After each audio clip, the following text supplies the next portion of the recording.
Well, folks, welcome to yet another great edition of how to use your SIMSA membership. It's a cool thing when you actually have to do a session on how to use your membership. So thank you for coming here today. It's going to be another great event here. So we're going to, hang on here, there.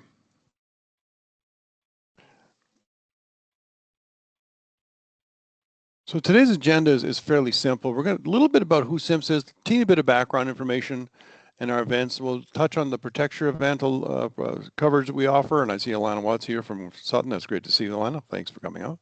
A little bit on liability insurance. It's a new program we're running. Some things we do for assisting members on different things. Touch on my radio commentary so you understand what the heck that has to do with SIMSA, and then we'll dive into the database a little bit and some Q&A. So SIMSA was formed in 2013. What happened was a group of guys got together and they said, we really need to strengthen the voice of the Saskatchewan suppliers, the Saskatchewan supply chain, and those with a substantial income in the investment in the province. So that's what they did. They created SIMSA, and that's what we have today. It's a great organization. You're going to see ads like this from us for Saskatchewan, by Saskatchewan. This is actually a brand new one that was just going to be coming up in the Construction Association of Saskatchewan magazine, actually, and in their brochure. It's talking about direct access to buyers, which we're getting into, the liability insurance, the leading group benefits program, and some of the nuclear expertise and things like that. But we're helping our members sell stuff is kind of the way we talk about things. And our membership has grown steadily since we began. Actually, if you look at the line here, since 2013 to today, it's kind of a close to a straight line, about as close as you could almost get on that one. So I think it's a great tribute to our members and the camaraderie between them and these things. So today, 381 members. There's total about, from their operations in Saskatchewan only. Remember, we have some big companies with big offices here, but we're only talking about their Saskatchewan piece. 36,000 employees. You're about the third largest city in the province, technically now. $18 billion a year in revenue from these 381 companies, and that's quite a feat. Now, if you look at our membership categories, we take out the associate ones. The largest category, the $20 million a year plus, is now the largest category in our membership. It used to be the smallest, now it's the largest. We've had a lot of members growing, and we've had a lot of new members join, and so it's been an interesting shift and swing in things as we evolve. One thing about SIMSA is, if we look at the demographics in our membership, is the male and female number, they kind of been constant, and we're starting to work on that. How can we get more women involved in our sector? And you're going to see some stuff coming up in the near future on that. The Indigenous, went from 10 or 11% up to 17% now. That's, from 11 to 17 is quite a change. We're still working on it, but we've given some time to it, so we hoped it would have grown. So we hope if we give some more attention to the percentage of female employees, that will go up as well. Now, our member database, which we'll get into in detail, just as a starter here, it's had 80,939 searches by BHP people in the past, since it was set up, and almost 34,000 by others. So that's quite a substantial chunk of people are using our member database to find things. We'll get into that in a second. Now, one of the things that people join SIMSA for, though, is our events. Our events are connecting major buyers with the supply chain. There's a lot of conversation. It's about selling stuff. Our events are about, they're not social. We've only had one, I guess you would call it a social event in the history of the association. That was our 10th anniversary event. Our members are there to help people buy and sell. So there's not this awkward transition like with some other associations from talking about things to selling, because everybody's there to sell and buy in the first place. Makes it a very productive session. And one of the common things we hear, if somebody drops their SIMSA membership, when we check into it, it's almost 99%, 100% of the time, they just never came to any of the events in the first place. So our events, what do they look like? I mean, if you've been to them, this was the one a couple of months ago with Nutrien. We'll have, a couple hundred, 200, 250 supply chain people there. 50 people from Nutrien for the day, presenting on what they want to buy, how to sell them, common issues, things that you should work on.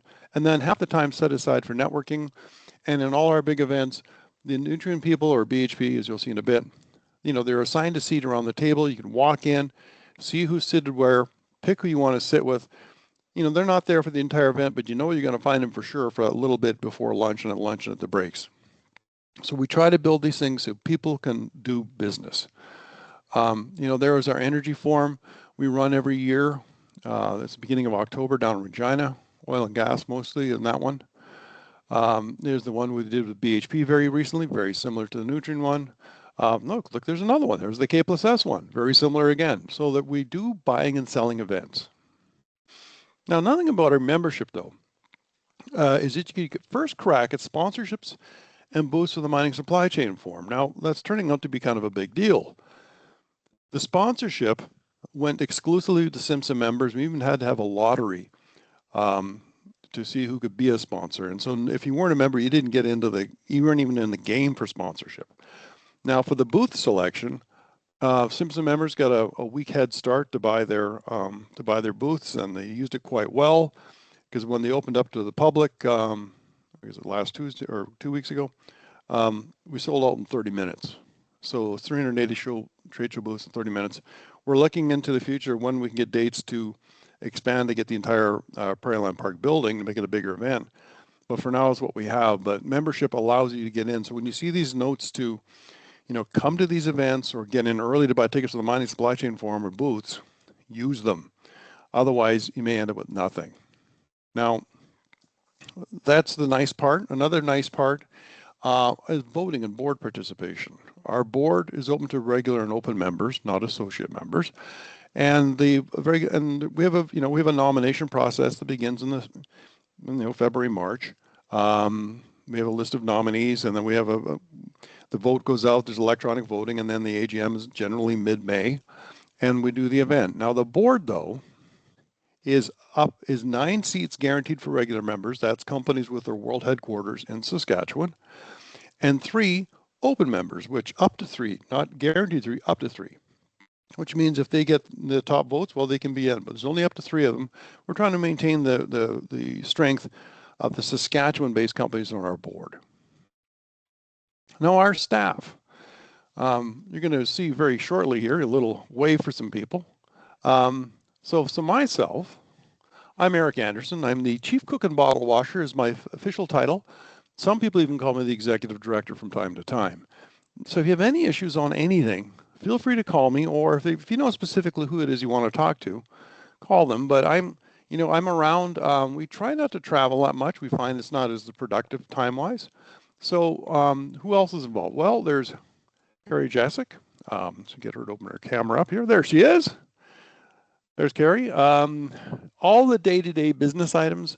She drives all aspects of membership, including initial reviews, sets up all aspects of events, and kind of a lot of other stuff too. So that's Carrie. She's been with us since the beginning. She joined SIMSA, I think it was 2 weeks after I did, and been a phenomenal asset to the association. If you need anything, if you call, you'll probably be talking with Carrie. Is that not true, Carrie? That's correct. There, we talk a lot at this mining association, I tell you. Anyway, so next up, who do we have? Oh, hey, it's Vanessa. She is the administrator, does HR, she does some bookkeeping. Is that her there? Look at, there she is, right there in front of the beautiful SIMSA image. Payroll, events assistance, you might call and get her on the phone. Now, if you notice that photo behind her, I don't know if you can tell, well, you can't tell from there. I've never seen this image before. It's kind of neat on a screen. That image, if on the far left, there's an oil well off in the distance. In the middle, on the second from the left, there's a potash mine. In the middle, there's a hydroelectric project.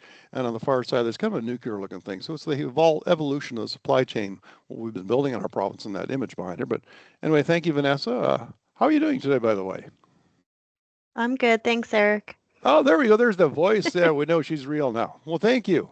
Thank you. Next up, we have James Bulmer. Many of you have met James before. There he is, Manager of Member Services. So project management is kind of the best way to think of it. We do a lot of things in nuclear, and we've done a carbon reduction, and energy and so funding things. And James is the project manager. Think of that piece. He also gets yanked into special project surveys, digital innovation, helping organize nuclear pieces, and pretty much anything else. I mean, we all get a lot of stuff thrown at us here, correct, James? Oh, yes. And just like everybody else, he's extremely articulate and overspeaks. Anyway, thank you, James. Thanks, And finally, another one of our great vocal group is Grant Shurkus. So Grant is the, hang on here, come back here, slide. There, get back here. Our nuclear specialist, Grant, before joining SIMSA, was with Westinghouse. He was the Vice President of Market Development and Chief Engineer and Chief Security Officer. He knows a thing or two about how to build a nuclear power plant and quality control and management. So he's helping our members decide if, when, and how to enter the nuclear sector, polishing and direction pieces with our governments, federal and provincial, quality management, quality control cohorts and training. We've been running those for our members, and liaising with various government nuclear power companies and vendors, doing a lot of work for us. And there's Grant here. Say hi, Grant. Good afternoon, everyone. There we go. Thank you, Grant. There. So, SIMSA Communications, which you can tell that we are very good at from the last round of being things we just did. I'll regularly send out emails to news that will help you sell stuff or event information or stuff that's really relevant to the marketplace. For example, I sent out 2 news items today that were quite interesting, actually. The first one was that the federal government and their projects is going to be mandating that they shop local. It's actually going to be kind of a pass-fail thing that they have to do it now. And that was quite an interesting story. And there was a thing on Belarus, Trump dropping the tariffs on Belarusian potash. And what could that mean for the Canadian market and the Canadian potash sales? And from Reuters and Bloomberg, looked like not much is going to change, but it's one of those things that causes concerns. We send that out, right? So, and then there's information about our events and the mining forum and such like, and when booths go on sale or other events. So you can sign up as many email recipients as you want from your company. I suggest you do this because sometimes people are on holidays and something might come out and it gets missed. And like with the mining forum, trade show booth sales, we have 130 or something like that people on the waiting list already. They went that fast, and so it's important that people be aware of things. So add more people to it. We do not email members news items to our membership, though. We will like them or sometimes share them on social media posts if you let me about it in advance, and provided it's not a busy day. We do have room in our newsletter for that. Let me go here. The newsletter goes out on about the 1st of each month in January. It will be January 6th because the 1st, well, nobody's around. And then the 5th, the Monday, I thought, well, everyone's going to be digging out their desk after being gone for a week, maybe 2. So let's send it on the 6th when things are cleared off a bit. That's makes the most sense. Now, in the newsletter, there's lots of wonderful information from each of the people you've just seen and talked to here or heard from. But there's also a members news piece. Now, in that, if you send me a link to the news item, we put it in there, right? There's the title with the link in it, right? We're not looking for advertisements. It could be news. Now, it could be a story on LinkedIn. It could be on your website, but we just need an electronic link to it. Another thing we do for our members is a thing called a lunch and learn event. We do these from time to time. Let's say you've got something you just want to tell the membership about and you think they'll be interested in it, something they could learn. It's a $1,000 cost, and we set up the thing on our website. People register, they sign in, they can register for the event, they come to the event. I do a quick introduction, you do your presentation, and then we run the Q&A at the end. I can administer it for you. We record the event, we let you know who attended, then you can use the recording to use for whatever you want on your website or your social media even. So that's a good thing for certain topics and certain things you want to talk about. Now, in our events, it'll say members only sometimes. And it's on the membership application form. What does members only mean? Well, members only is the membership is only applicable to the above named company, which is on the form is, the name of your company, not its subsidiaries, joint venture partners, suppliers, parent companies, etc. It's only for the company named. So if your company is, say, a subsidiary of a large other thing, you get two different name companies, well, only your company is a member. Or it could be even, they may sometimes even break it up by divisions, depending on the company. If you've got a great supplier that you work with all the time or a partner, no, they're not a member either. You are. And that's how we work things. We keep it very tight because some things are in extremely high demand and we have to keep control of things. And there's got to be a value to the people who've paid their membership dues to come to an event. Why would we want somebody who didn't pay their membership to come to the event and sit beside you? So that's how we run it. We're very strict on that. And sometimes it gets a little tricky sorting things out, but we work through it. Now, why would people join our SIMSA? A lot of it has been the events. They can be in person, they can be virtual, mostly in person. We have the BHP Nutrient or KSS we had just this fall. May have something with Next Gen Energy in probably June, I'm guessing, once they have their permit, hopefully. We also have the annual mining supply chain forum, which we just sold out. The trade show booth tickets are still on sale and will be on sale to the event. Our AGM in May, which is always a stirring event. And then the Saskatchewan Suppliers Energy Forum in Regina in October. It used to be a purely oil and gas show. Then with some federal policies changing, it kind of drifted away into a little more creative things like maybe helium and then a lot of nuclear power. But then since then, as the things have evolved again, we're heading back to more of an oil and gas show. And look for that to expand in the near future. When you go to purchase events tickets for these, though, it'll ask you to log in. You don't have to log in. The only place you log in is the database. It's a system and ask for it, but don't worry about it. You don't have to. Now, Protecture. This is a good one. So we'd heard from our members that attracting and retaining employees was difficult. We thought, well, we can't help our members with cash, meeting payroll things, but we could do it with benefits. So we chatted with Sutton Benefits and Pensions, and we came up with this thing called Protecture. So it's a health benefits plan for our members. It can be as small as 3 employees, and you get great coverage. We kind of modeled it after Nutrient's health plan, frankly. So whether you're above ground, below ground, behind a desk, behind a wheel, you get great coverage, and it's really inexpensive. Remember, we have 36,000 employees in our little association now, which makes us the 3rd largest city in the province, which means we could attain some fairly good rates. So we're going to do an event on Protecture as well as the liability insurance program in January. I think it's January 23rd. Alana, are you still around? I'll get her to open your screen up if she's still kicking around here somewhere. There she is. Yes, I'm still here. Hello, there's everybody. Alana Watt. She's with Sutton. She's the person who's now running the Protecture program. So there, if you get a hold of somebody at Sutton, that's who you're going to be talking to. Another wonderful human being. You got 30 seconds. Anything else you want to say? You pretty much covered it all, but I mean, it is just something that would be great to consider, especially if you're a small to medium-sized company. You can really take advantage of the larger numbers with association benefits. So yeah, I'll be kind of kicking around. You'll see me at events and stuff, and I'll also be doing a lunch and learn coming up. So that's all. Thanks, Eric. Thank you, Alana. Boy, she sure talks a lot compared to our staff, I tell you. That's what's quite the thing. Anyway, the liability insurance program. We just launched this at the BHP event in November.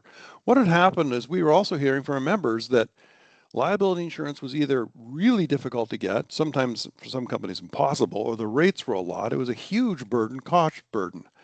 So we got together with a Canadian-owned company named BFL, put together a discount program, about 20% off your liability insurance rates. It could even be more, actually. Just be a member. If you go into our website, you'll see liability insurance tab at the top. Click on it, get in there, and you can send a note to them, and they'll get back to you right away and get things worked out in a matter of a couple of days, actually. It's really quick. They'll be part of that lunch and learn that I mentioned on January, I believe it's 23rd, it's a Friday, of 2026. So Protecture, the health benefits, and this liability program in January. I strongly recommend you go to it and learn a lot. You can save a lot of money and get great health coverage like very competitive on the industrial level with the mining companies. And then on the liability piece, well, you're just going to save a lot of money and pay for your membership in probably in the matter of a month.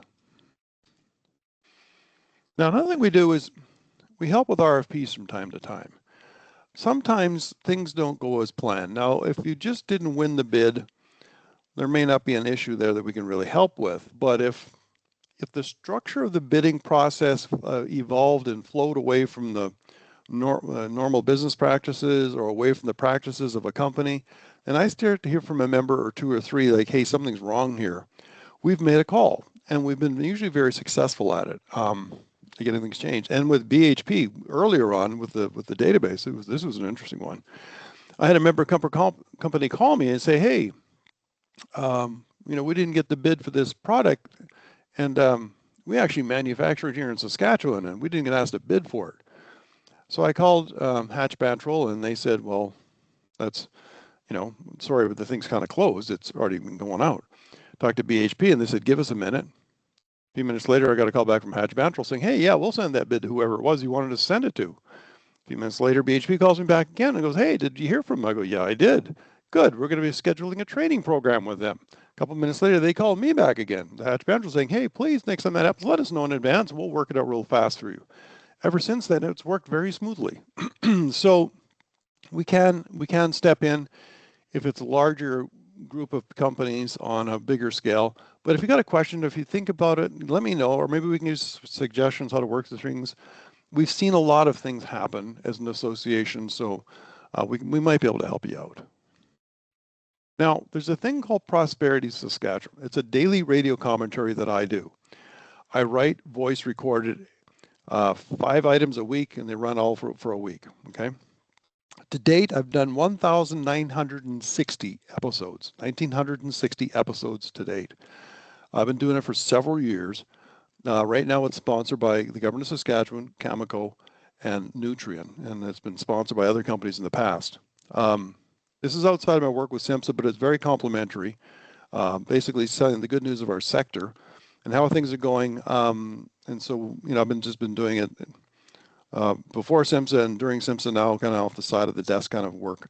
But it also keeps me quite in contact with people in the sector, and it does quite well. And I always tag everything with, I'm Eric Anderson from SIMSA. We always get a SIMSA plug in there too. So it's on a couple of times a day on CQM and CGME across the province.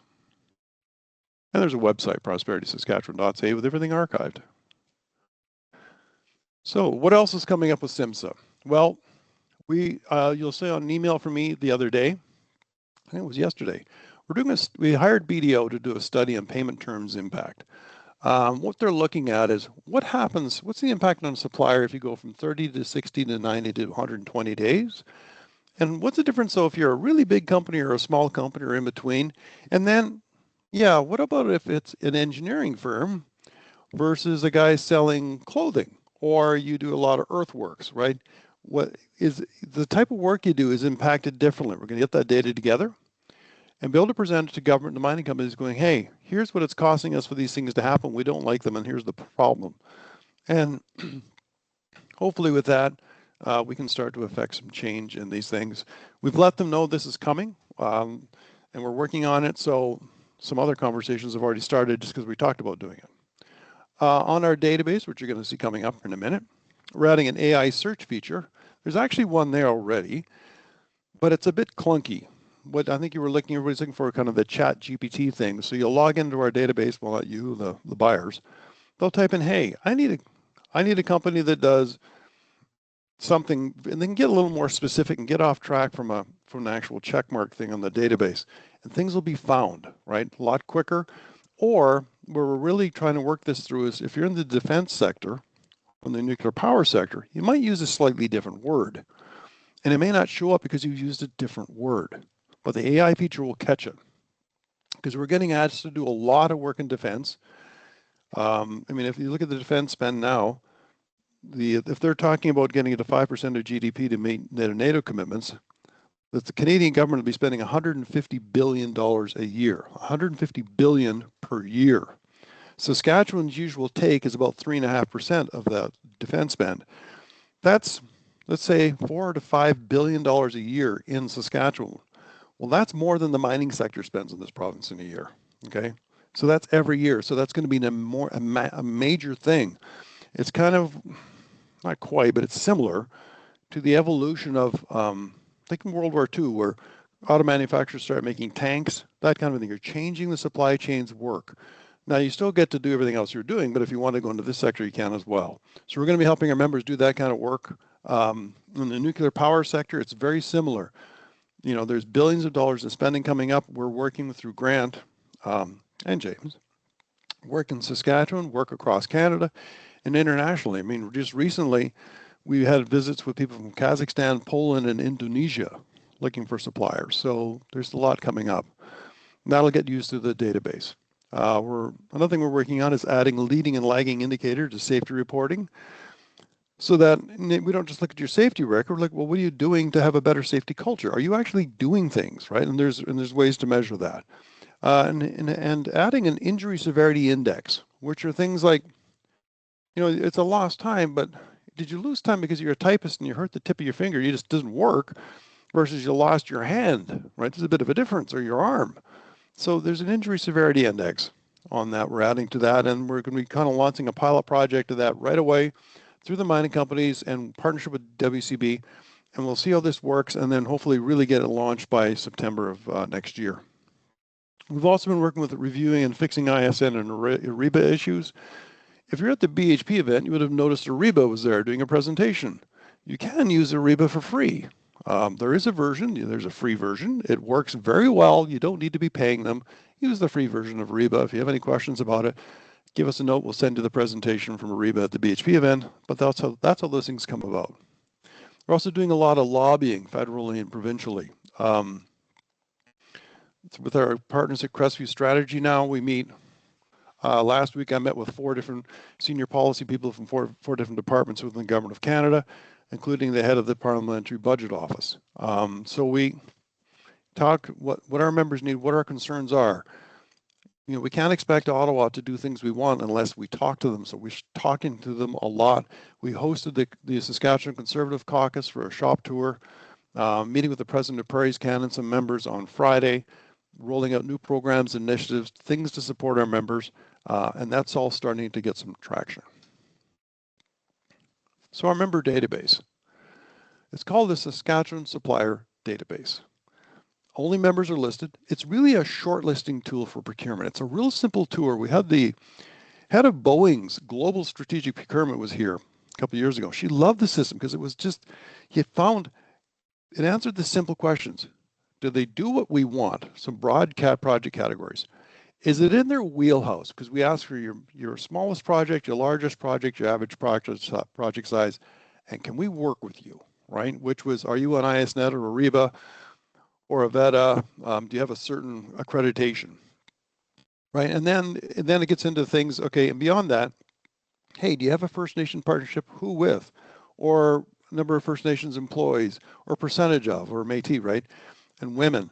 And so those key things in shortlisting, they get a list, they can print it off really quick, and they go, okay, here's I should talk to about this.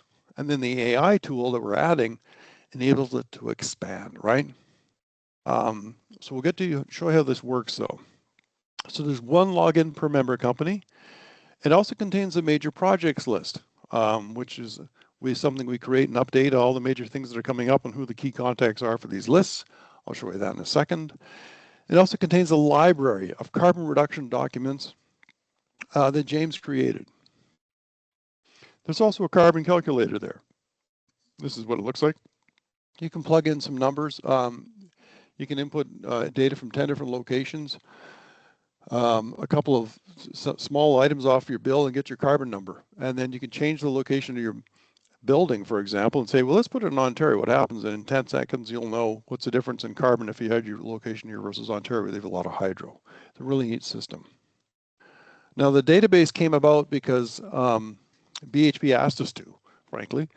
And the deal was, though, that anyone could use it, they could use it, and it's free. So there it is. Then we got some help from Husky, which was now Cenovus, and Graham and Mosaic and Nutrien and TC Energy, which at that point was TransCanada Pipeline. And we built this thing up to be functional the way they wanted it to work. And that's what we came up with. And now for BHP, it's a primary source when shortlisting and finding local suppliers, and they call it very strong. And there's a couple of links there. Well, you'll get this presentation afterwards as a recording to see these links. So when you come to the database, this is where you land. When you go to log in, this is the page, okay? Members will log in under member login right here. You'll click on that, and then that'll take you into the database. And then once you get in there, it looks like this. You'll see at the top here, there's this documents piece right up there. That is the piece I was talking about, where you can find those things that James created, the carbon calculators and things. There's a way to search members, but the version that the members get to use for search is not nearly as powerful as the ones of the mining companies, which I'm going to show you, and the dashboard and that kind of thing. So what I'm going to do is I'm going to take you into it now and show you how it works.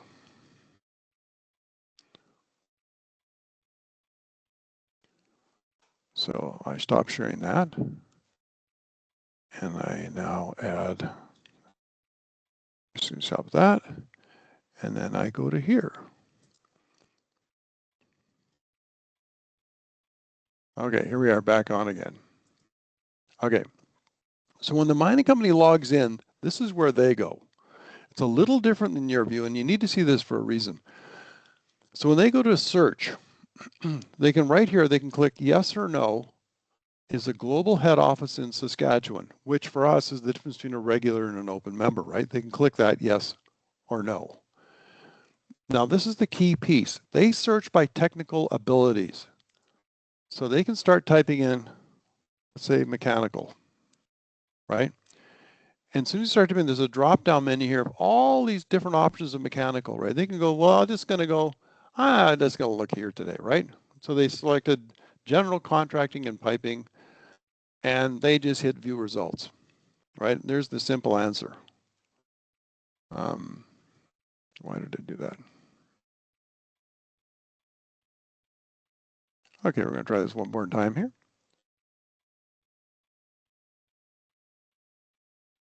I don't know why it did it that way, but it did.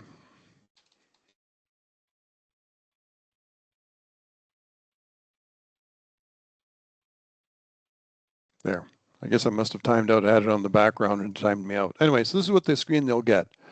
They'll get these results, and they'll say 39 companies in their search result, right? And they've got all these companies doing mechanical work. They can view on the, click on view profile. They can see their contact names and a little bit about them. Their major, typical, major, small, big projects they worked on, who they work with, what they're working on, where they're registered, a little bit about them, ownership structure, and all that kind of stuff is here on this database, right? Now, that was that. They can also click here. View results as a CSV. Now, they can download all this company data in a spreadsheet in like watch this. So they click on that, and it'll say down the results, and we'll go from there. Oh, it's already downloaded. I didn't see it happen. It happened so fast. So here. You don't expect things to happen that quickly, but I guess it did. I'll pull it up. I'll just drag this over. Anyway, so there's the information will show up there, and they've got the fields that you just saw will be here, right?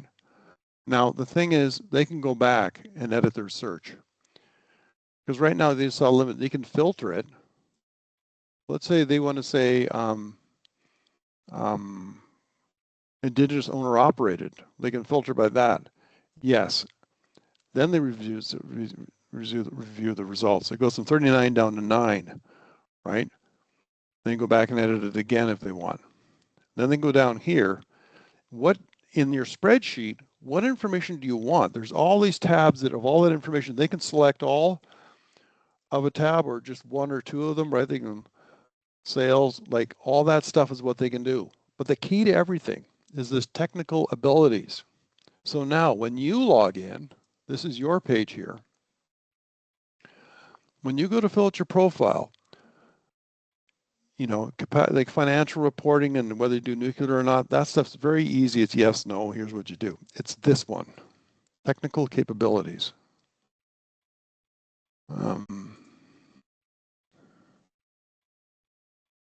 Sorry.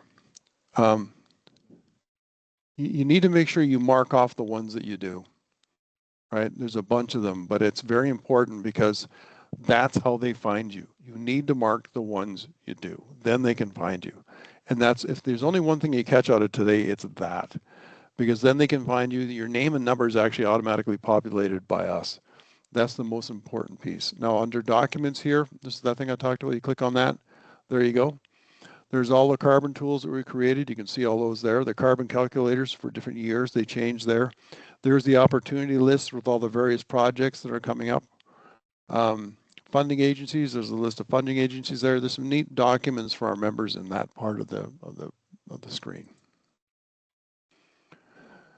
So that brings us to the end of the presentation portion.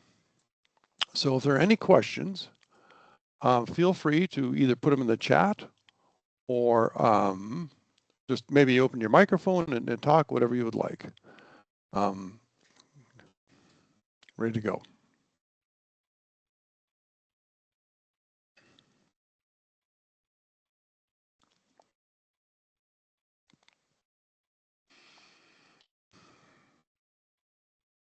Wow, overwhelming. You guys speak about as well as the rest of the SIMSA staff here today.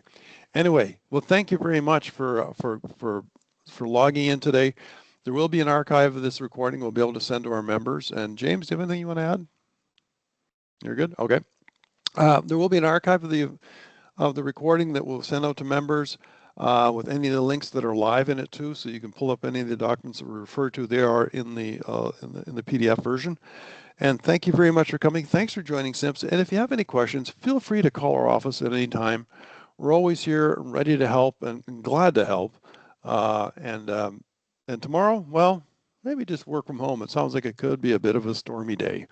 Grant and I were supposed to be going down to Regina for some meetings, and we just kind of put an end to that really quick. So anyway, folks, have a great day. Safe tomorrow. Have a wonderful Merry Christmas, a Happy New Year, all that stuff. And we're back in the office. We're going to close up mid next week through all the following week, and we're back here on January 5th. Thank you very much, and have a great day. Thanks, everybody.